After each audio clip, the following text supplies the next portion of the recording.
பிரசாந்த் கதையை சொல்லிருக்க என்ன நடந்தது? கதை தானேடா சித்தி சொல்ல இருந்தவாடா டிக்டாக்ல. நீ சொல்ல அந்த கதை என்ன நடந்தது? அந்த ஒரு கேர்ள் ஃப்ரெண்டும் பாய் ஃப்ரெண்டும் இருந்தவியா, சரியா? அவர் வந்து அவாக்கு முதல் பல் இல்லையாமடா. ஐயோ, பல் இல்லாமல் இருக்கல. அவர் வந்து அவ கேர்ள் ஃப்ரெண்டாக பிடிச்சிட்டேறான். சரி, அவர் காசு வச்சிருந்தவரான், கணக்கு காசு வசதியானார். சரியா, கேர்ள் ஃப்ரெண்டுக்கு பல்லு ஃபுல்லாக கட்டினவராமடா. சரியா, கொண்டே அங்கே எல்லாம் ஃபுல்லாக பல்லெல்லாம் கட்டி எல்லாம் வடிவாக்கி விட அவள் வந்து வேற போயை பிடிச்சிட்டு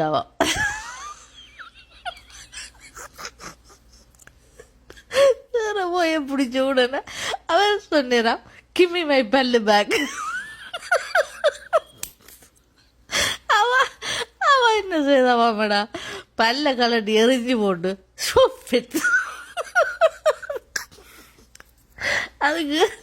அதுக்கு தங்கச்சி மருமகன் சொல்றார், ஏன் அவ பல்ல கலட்டி எறிய முதலே சொல்லியிருக்கலாம் தானே, ஸ்டூபிட் ஏன் எறிஞ்சு போட்டு சொன்னவர். அப்ப நீ உண்ட கேர்ள் ஃப்ரெண்டுக்கு அப்படி ஒன்று செய்தா, அவ வேற யாரையும் பார்த்தா நீ என்ன செய்வ? பல்லோட விடுவியா, பல்ல கேப்பியா? சொல்லு. உண்ட லைஃப்ல அப்படி ஒன்று நடந்தா, வாழ்க்கையில இல்லாத லைஃப்ல நடக்கிறா, உங்களோட லைஃப்ல அப்படி நடந்தா என்ன செய்வீங்க? பல்ல கேட்பீங்க இல்லையா? சிலது அது வந்து பல்லு பேமெண்டாகவும் இருக்கலாம், மந்த்லி பேமெண்ட்டும். நிதியா சொன்ன மந்த்லி பேமெண்ட். நீ என்ன செய்வ?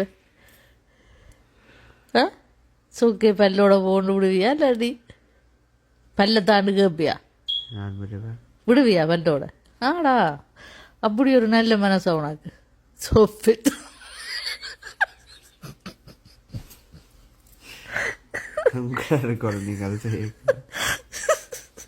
என்ன இருக்கும் சோஃபிட்.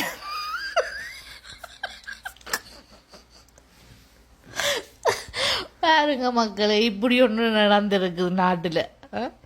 அவர் பல்லெல்லாம் கட்டி வழிவாயுத அவள் வந்து வேறு யாரையும் பார்த்துட்டு போயிட்டாவான். அதை கேட்டுக்கிறேன், பல்லத்தான். அவ உடனே கல்லடி பல்ல எறிஞ்சு கூட சுப்பிட்டாவா.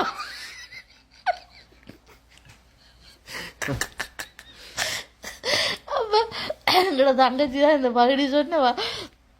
தங்கச்சியோட பிள்ளைகள்ட்ட நாங்கள் கேட்டோம், நீங்க என்ன செய்வீங்க, நீங்க என்ன செய்வீங்க? ஆஃப்கோர்ஸ் பல்ல கேப்பனா.